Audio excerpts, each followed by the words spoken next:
Bonjour à toutes et à tous, j'espère que vous allez bien et aujourd'hui on se retrouve avec Victor de la chaîne BeamNGP. Bonjour Victor. Bonjour, Ça bonjour va Paul. ça va très bien. Nickel, Ravi alors d'être là. tu sais pourquoi on est là? Oui, pour me faire un petit serveur NAS. Exactement. Parmi tout mon matériel, j'ai quelques tours à lui dédier, dont cette petite tour et également celle-ci. Alors, t'es content? Ah bah oui, ça va prendre de la place, mais je vais trouver l'espace, Tu vas trouver de la place, Je je vais suis trouver bien l'espace. d'accord. Donc on va mettre, si j'ai bien compris, on va mettre ce qu'il y a dans la petite tour, dans le gros boîtier, pour pouvoir accueillir plein de disques. C'est Parce que ça prend de la place. exactement ça, parce que en effet dans cette tour vous avez un vieux AMD tout pourri et là-dedans vous avez un Intel Pentium qui tourne assez bien. Alors dans les deux cas c'est pas des processeurs les plus géniaux au monde, mais au moins celle-ci elle tourne parce que celle-là bah elle tourne pas quoi. Donc c'est au moins comme ça on a quelque chose de fonctionnel à terme si on arrive à tout bien faire. Mais du coup dans un NAS vous êtes très certainement au courant qu'il faut des disques durs. Du coup des disques durs, Beaucoup de disques durs. On a tout ce qu'il faut voilà. Mais Mais donc, vous le voyez à la taille, dans cette tour-là, on va pas pouvoir brancher 15 000 disques durs. non, ça tient pas. C'est pour ça que, du coup, Victor a commandé sur Amazon différents adaptateurs pour adapter la carte mère de cette tour à cette tour. Et c'est donc ce que l'on va faire dans cette première partie de vidéo. Je précise, on n'est pas sponsor Amazon, hein. J'aurais pu commander sur ces discounts, hein, mais... Ah oui, bien sûr, mais... commander, ouais. Bon.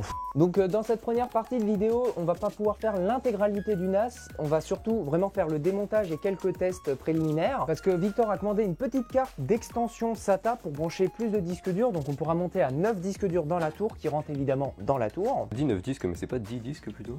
Je suis... ouais, on n'est pas un disque près. Oui, non. Au moment où vous voyez cette vidéo, sort sur la chaîne de BeamNGP une vidéo de présentation et de fonctionnement et surtout de démontage d'un disque dur. Donc si ça vous intéresse, vous trouverez les liens dans la description, le lien de sa vidéo et de sa chaîne YouTube. Ok, donc avant de démonter la tour, on va quand même faire quelques petits tests. Donc pour ça, on va déjà commencer par essayer de brancher l'unité centrale. Donc on y va. Hop là. Ouais, alors elle s'allume directement. Qu'est-ce qui se passe? Une alerte! Évidemment, ça ne fonctionne pas, tout simplement parce qu'il n'y a pas de RAM. Oh, mais qu'est-ce que je vois? Tu as au moins 2 barrettes de RAM là-dedans, non? Bon, tu veux lesquelles? On fait un domino? Bon, moi j'aime bien les bleus, je les trouve stylés. Ouais, je crois que c'est des toutes petites. Hein. Ouais, mais je les trouve stylés. Je trouve que le bleu c'est plus stylé que le... Eh bah si, on peut te faire un petit 4 Go avec de bleu. Eh bah parfait, voilà, nickel. Il n'y a pas une caméra centrée sur l'intérieur là, c'est... Et maintenant c'est... Prêt à voir les RTX et tout. Du-du-du-du. Vous voyez Pas les fou, fichiers, hein. vous voyez les fichiers rares? Ça c'est une tour rare, compressée. Tout est... Bonne blague, bonne blague. Ah bah oui, j'ai tout prévu quand même. Il est trop petit. Non mais là... Oh, dis donc. Est-ce que je suis pas à l'aise avec l'informatique moi? Ah bah merde. Et cette aussi c'est pas une blague, on l'a vraiment oublié. Bon, alors attends. Ça tient sans enlever tout? Faut... Ouais non, faut enlever On ça, va- merde, hein. On va le retirer. Attends, faut enlever ça. Non, ah oui, le lecteur DVD avant. On met un premier pin, comme ça. On vérifie bien sûr que c'est la grande bande qu'on a mis. Ensuite on appuie, Voilà. là ça s'est clipsé. Des deux côtés, hein. Et là, on appuie. Ouais, des deux côtés. Il faut que ce soit bien clipsé des deux côtés. Puis Voilà. Mais en Voilà. fait, il faut appuyer uniformément de chaque côté en même temps, en fait, théoriquement. Je le savais, Si c'est pour tu voir faisais- si tu suivais. Si tu fais les choses bien. Non, vous saurez, c'était les voir. Donc cette fois-ci, on va assister au boot-up le plus rapide du monde. Évidemment, elle sera éteinte. Donc on l'allume et on va assister au boot-up le plus rapide du monde. On va y arriver, hein. Allez. Nommez-moi. Il aime pas les rames bleues. C'est pas grave. Non, c'est bien la rame qu'il a pas. Si, non. C'est juste qu'il la connaissait pas. Oh. Je faisais certainement des tests avec... Tu vas apprendre à la connaître, elle va être magnifique. avec 8 Go certainement. Et nous voilà sous Windows 11. Quelle beauté! Et la souris est là. Est-ce que Microsoft Edge a changé? Non. Non. Non, non, il a malheureusement pas changé. Welcome to the new. Tu l'as toujours pas lancé. Oh, non, j'avais tout mis sur une clé USB. Ah, un user benchmark. Un benchmark. Attends, voilà, je vais lancer un enregistrement de l'écran. Exactement, donc tu nous as téléchargé user benchmark. Donc, La référence des. j'avoue que j'ai aucune idée de quel score il va nous sortir. mais on Moi je va suis bien plutôt voir. confiant, je lui fais confiance. Avec les rames bleues, il va fuser. Les RAM bleus. Bah, c'est surtout parce que tu as du coup au final 4 Go de RAM. Ouais, mais c'est les plus un belles. avantage. C'est patient évidemment, mais bon. Ça sera un timelapse. Du coup, on verra mieux en bouger. Non, parce que tu mettras pas la caméra, tu mettras juste l'écran. Je sais pas. Alors, Ah. on arrive sur les tests Oula. graphiques. Bon. C'est un chip, c'est intégré. Hein. C'est ça, il n'y a pas de carte graphique. Ah, j'ai pas vu les FPS. Et ça reste un PC de 2014. Attends, 1,9 FPS, 2 FPS. Et après, c'est un PC de bureautique. Oui, c'est vrai. C'est Non, pas mais un- après, en même temps, on peut faire du gaming. Et techniquement, tu rajoutes une carte graphique. Il y a des 3,3. cartes graphiques adaptées aux petites tailles. Bah, de toute façon, il y a un gros port aussi. Hein.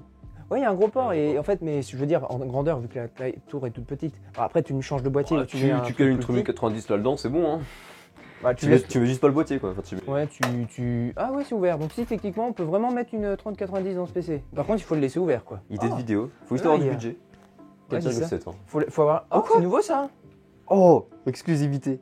Shoot the Qu'est-ce que c'est que ce truc? skill bench starting. Qu'est-ce qu'il faut que je fasse? Non, je pense qu'il faut juste le laisser tourner. Ça doit être... Mais il m'a dit shoot. Je shoot? Ah ouais, il y a un score. Oula. Oula, on va peut-être pas laisser cette séquence pour les épileptiques. Hein. Ah, mais ça se dirige avec un. Mais quoi? Qu'est-ce que c'est que ce truc? Qu'est-ce qu'il faut que je shoot? D'accord. Ah ouais, par contre, gaming, par contre, desktop, Mais oui, c'est ça, propre. c'est bien ce que t'as prévu. 56%, c'est bien. Un gunboat, Mais c'est bon. un bateau militaire, je crois. Si tu lances Minecraft, tu verras que les performances sont pas dégueu. Ok, donc maintenant, on va procéder à l'échange. Donc, vu qu'il y a 2 tours et qu'on est 2, on va chacun démonter notre tour. Donc, tu veux une tour en particulier? La petite. La petite, eh bien, je vais aller plus vite que toi, hein, parce que moi j'ai juste 3 vis à dévisser. C'est vrai. On enlève la façade. Donc les vis, tu me les mets quelque part pour pas les perdre. Hein, tu les mets tout au même endroit. Je me suis déjà avancé, moi j'ai déjà retiré l'alimentation. SSD. SSD, ouais. La RAM aussi pour éviter de la péter si jamais en sortant un cap. Voilà, fini. Le cache noir, il s'enlève, je crois. Hein. Alors ça s'enlève, regarde, comme ça. Nickel, j'en étais sûr. Donc, peut-être débrancher le truc de l'alimentation aussi. Exact. De même pour l'alimentation du processeur. Tu peux tout débrancher en soi en fait. Hein. Débranche tous les câbles. Est-ce qu'il y en a d'autres? Le meilleur moyen de le savoir, c'est. Ah bah, peut-être. Tu veux voir? J'ai pas l'impression qu'il y en ait d'autres. Alors vu que le boîtier est fait pour une carte mère AMD, j'espère que une carte mère Intel passera. Ça on pourra que le voir. Tu n'auras pas le cache d'arrière parce qu'il est soudé à la boîte, donc ça prendra un peu dans le vide, mais bon, a priori ça tient, donc ça va, mais je préfère prévenir. Non, on le lève. Hop là. Ok, nice. Juste. Non, je suis encore chaud, mais non. Bah non, Ah ouais, ça refroidit, c'est le principe du dissipateur. C'est vraiment juste, tu la poses et tu la sors plus, quoi. Ah, c'est.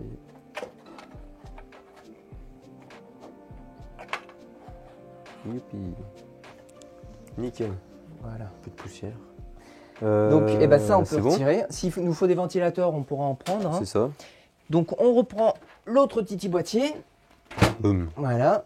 Donc, on va voir déjà si ça rentre. Ça, c'est les câbles, quoi? C'est pour les C'est boutons? l'USB Ah oui, d'accord, jack. Est-ce que les pas de vis s'adaptent exactement? Après, techniquement, bon, s'il y a que 2 vis qui collent, c'est toujours ça.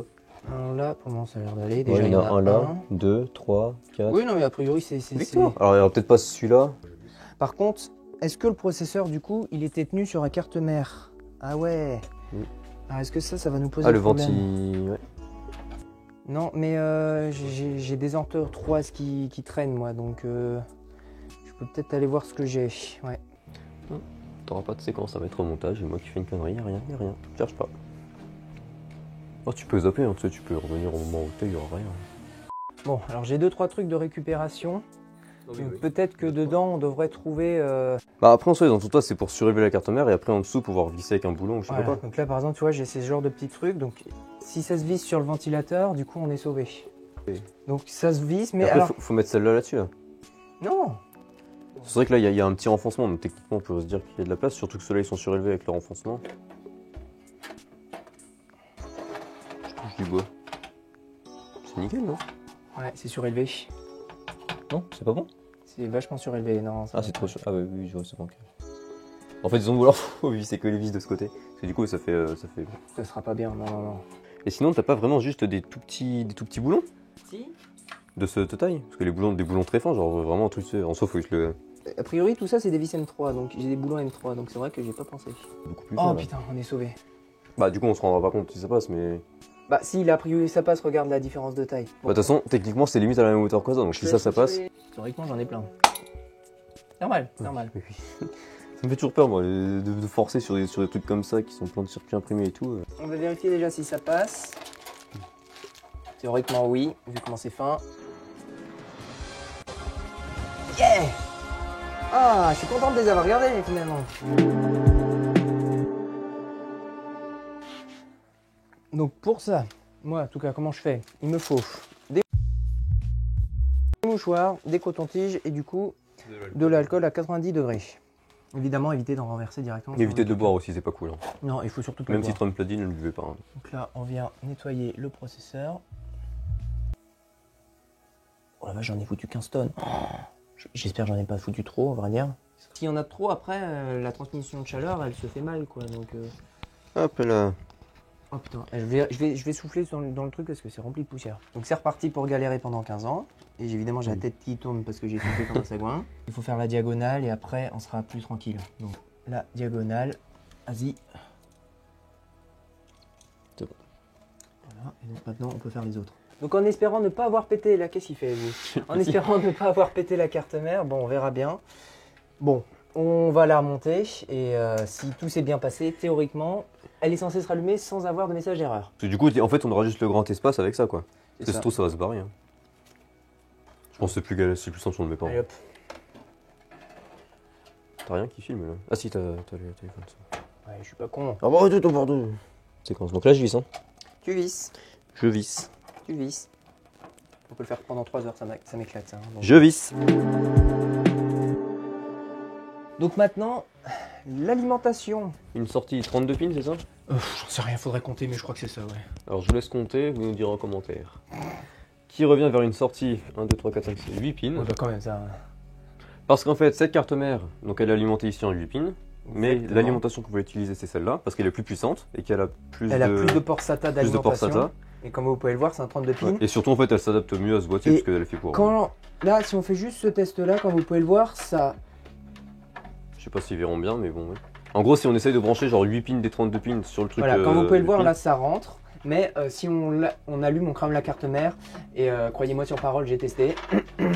il dit pas ça c'est parce qu'il a cramé une carte mère. Hein. On ne sait pas si ça marche, on l'a commandé. Théoriquement, c'est compatible avec le nom de la tour, donc Dell Optiplex 3020.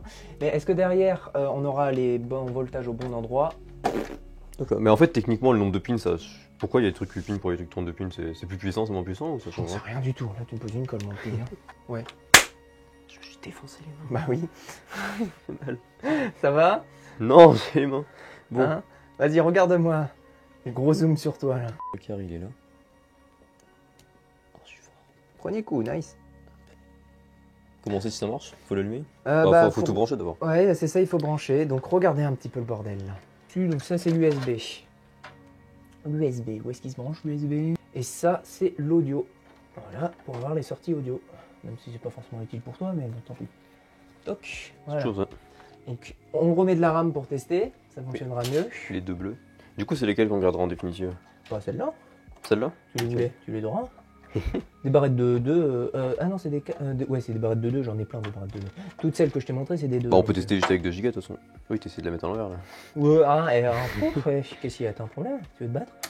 Ça avait fait ça quand ça avait cramé ou là c'est bon, ça va pas cramer? On va voir si. Le ventilateur s'est ralenti, donc c'est bon. Elle n'est pas cramée.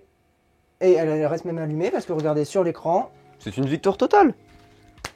On peut s'applaudir. Alors par contre, du coup, dans le tas, comme vous pouvez le voir, le bouton d'alimentation pour allumer la tour, il se trouve juste ici. Et donc, il va y avoir un petit problème. Vous allez vite comprendre. Parce que regardez, là, le câble, il est censé se brancher juste ici. Et comme vous pouvez le voir, Ça va faire un peu short quoi. voilà, il va à peu près nulle part, quoi. Ouais. Donc, Il est censé sortir où déjà? Ici? il est censé sortir ici, ici avec le petit bouton. Il y a peut-être même une petite diode, mais peut-être que nous, on l'aura pas. Et du coup, regardez, j'ai commandé sur Internet. C'est pas vrai, je l'ai construit. J'ai construit une petite rallonge pour le câble. Comme vous pouvez le voir, ça double à peu près la longueur du câble. Donc si on refait le test, cette fois-ci, on peut facilement sortir du boîtier. Donc on va le brancher, ce petit câble. Orange puis blanc. Bicolore, oui en plus. Si ça serait resté orange, ça aurait voulu dire qu'il y aurait eu un problème. Mais du coup, vu que là, ça reste blanc, et l'écran s'allume, voilà. Et si j'ai pas branché le clavier, mais c'est bon, voilà, je peux l'éteindre. Et donc je vous envoie tout de suite la fabrication de ce petit câble. Ok, donc on se retrouve quelques jours avant la séquence que vous venez de voir. Bon, bah comme à chaque fois où je fais ce genre de vidéo, je vais le repréciser, hein, mais je ne suis clairement pas un professionnel, hein, je suis même plutôt, on va le dire, une petite merde, mais bon, On va essayer de faire au mieux, comme je le fais à chaque fois. Évidemment, si jamais vous voulez tenter quelque chose de similaire, essayez d'avoir un adulte proche de vous, vous faites gaffe. Bon, allez, on va chercher un peu plus de matériel en attendant que ça chauffe, parce que là j'en ai pour 3 heures. Ok, donc vous allez le voir, c'est vraiment très simple. Le principe, c'est que je mets un tout petit peu d'étain au bout de mon fer à souder. Donc là, j'ai un peu la bleu-blotte, mais ça, c'est pas grave. Donc le principe est plutôt simple. Je prends mes 2 câbles, là par exemple mes 2 rouges, je les torsade ensemble. Ensuite, je prends mon fer à souder, je récupère la bille d'étain que j'ai fait tomber, ou sinon j'en remets tout simplement un petit peu, voilà. Et je trempe mon câble que je viens de torsader dans l'étain, et voilà, maintenant mes 2 câbles sont reliés ensemble, et je peux passer au suivant. Donc là, ça tombe bien, j'ai plusieurs couleurs qui sont les mêmes, donc on prend l'orange, on le met avec l'orange.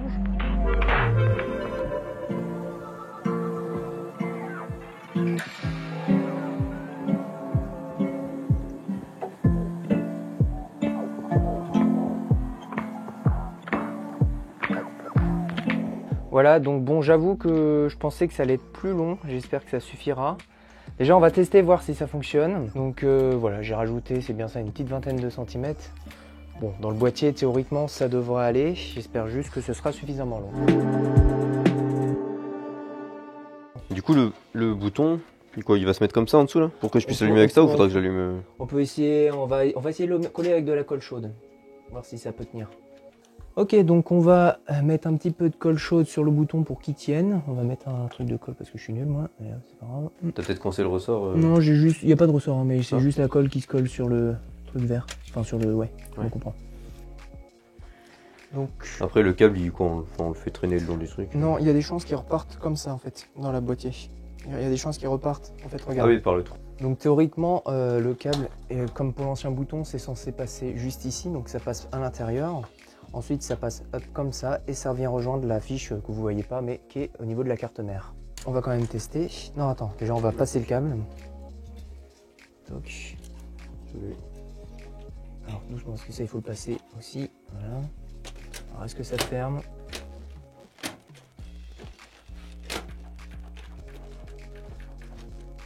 Alors elle met un peu de temps quand tu l'éteins, ça c'est normal.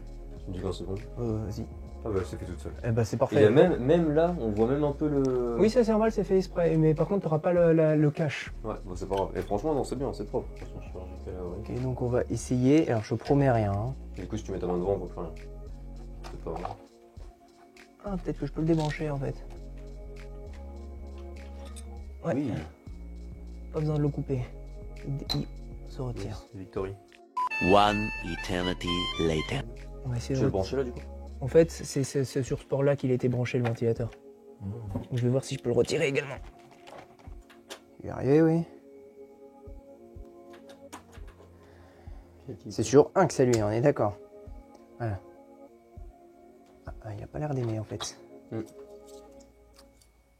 Ça y est, on a tout cassé. Bon, bah, fin de vidéo. Au revoir. Pourquoi elle fait ça hein? Il n'y a pas un symbole lumineux qui... Il est même pas éclairé là. Hein. Mais ça veut dire quoi quand c'est... Attends. On va la laisser. Qu'est-ce qu'on a fait? Oh, c'est quoi? le processeur est pas alimenté. Oh putain. Ça marche. Ah. Oh oui. Ah. Hop. Et voilà. Ok, donc, qu'est-ce qui va nous gêner? Ah bah, rien. Ah si, ça force. Hein. Mais en vrai, ça se trouve, ça peut passer. Hein. Si tu cliques. Bon, bah c'est bon. Ça devrait aller. Après, ça obstrue peut-être un peu le truc. Bah, non, juste sur la lamelle, parce qu'en soi, après, ça arrive quand même à aspirer. Alors, il faut juste vérifier que ça aspire et que ça expire pas. Ah oui. Parce que je l'ai mis dans ce sens-là, parce que sinon le câble est... Ok, donc, on a un petit peu travaillé en off. Ouais. Donc, on a un petit peu avancé. Donc, déjà... on s'était gouré de sens pour le ventilateur, mais bravo. Hein. Du coup, on va le mettre dans l'autre sens, c'est pas grave. Du coup, on va le réinstaller d'ailleurs, ce ventilateur. Et puis, on va pouvoir vous montrer. Et tout fonctionne plutôt bien. Ouais, du coup, le connecteur du ventilateur, il vient se connecter. Ce petit connecteur là, il vient se connecter dans ce sens, très exactement. Juste ici, et comme ça, ça fonctionne. Et c'est là, c'est parti pour galérer à revisser ces ventilateurs de merde. Je le mets pas à l'envers. Bah si, sinon oui, ça. si, on le remet comme Bah oui, sinon ça serait pas drôle. Comme quand c'était tombé. Et du coup, là, en fait, ce qui se passe, c'est que ça souffle par là et nous, c'est pas ce qu'on veut, on veut qu'il sorte l'air. Ah oui, déjà qu'il n'y a pas beaucoup d'airflow dans cette tour. Alors, si en plus l'airflow est pourri, on va tout faire cramer plutôt que d'avoir quelque chose de fonctionnel. Après, faudra voir. Voilà, et donc le petit cache plastique qui servait à la base dans la petite tour au airflow du processeur vient s'installer comme ceci. Alors évidemment je galère avec le câble. Voilà, vient s'installer comme ceci sur le processeur. Ah, pourquoi ce clipse pas là? Ah bah, ah oui, le petit cache, voilà. Voilà, et donc là, tu vois le câble il gêne pas. Hein. En plus, il se range parfaitement sur le truc. Et en plus comme ça il tient le câble. Il nous dit du coup que quoi, c'est les 3 petits pins là sont pas connectés, il aime pas. Mais bon. Je suppose que voilà, on peut changer les options dans F2 pour dire non, fais-nous pas chier.